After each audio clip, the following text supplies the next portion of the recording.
Hello.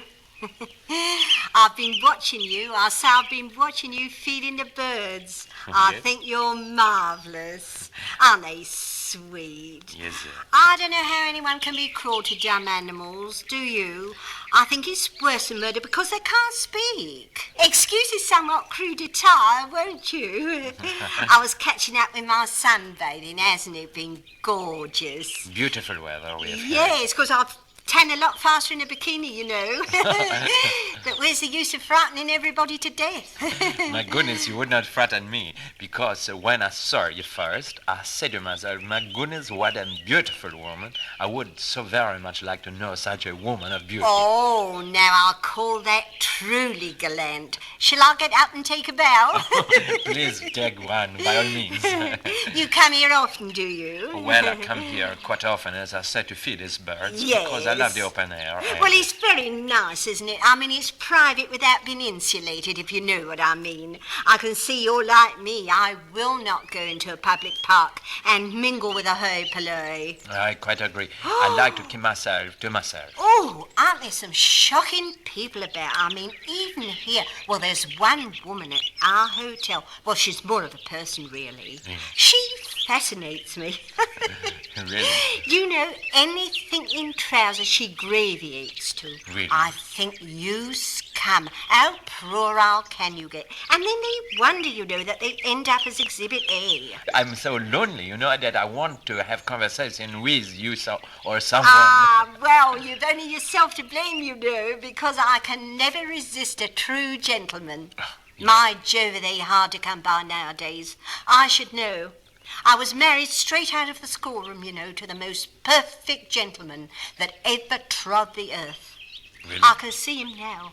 On our wedding day, the tears was rolling down his face. He was so conscious of his trust. He'd promised Pops and Mama. Of course, they thought the worlds of me, you know. He'd promised Pops and Mama that I should never want, and my Jove, I never did. He gave me the most smashing home in Avalon Avenue. Do you know Dawson at all? No, I don't. Oh, well, they call it the Frinton of East 8, so that'll give you some idea. Everything a woman's heart could yearn for. He has obviously left you very well off like that with money. Well, and things. yes, he did, but mind you, I've got the ample means to buy a splendid home any time I wish. It was Tufnell's one prayer to leave me comfortably off, but I'm very pleased to hear that. they do me very well, you know, at my hotel. Do you know the Royalston at all? It's very, very select, and the manager is a charming chap. He built Oakshott, you know, ex-naval type, and the staff's charming too. I'm afraid they spoil me thoroughly, you know. They give me a huge double room on the first floor with a private bath attached. Oh, well, it's almost equally as good as private, because all the others at the Royalston are business types, you know. They're almost always gone before yours truly has even opened her eyes. Oh, yeah. I'm afraid I'm a bit of a naughty girl like that. I love to lay in my beddy by, dreaming my dreams. I wish that I could share your dreams with you. Now that I did not hear. That I have decided completely to ignore. You're not nice to know, you know. I'm so sorry. I'm so full of enthusiasm to have your friendship, to receive great pleasure from knowing you that I said a stupid thing like that. Forgive me. I'm so very sorry. Oh, well, you're forgiven. I was just going to ask you back to Dindin's with me. Well, I would love to come. Please ask me. They keep a smashing table at the Royalston, you know. We nearly always have a second vegetable and always croutons with a soup. And if you ever feel like having half a bottle of Beaujolais, they practically fall over themselves backwards bringing it in for you. I always say, as long as there's enough to see me out, what happens afterwards, it's San Ferrian. Oh, you speak French.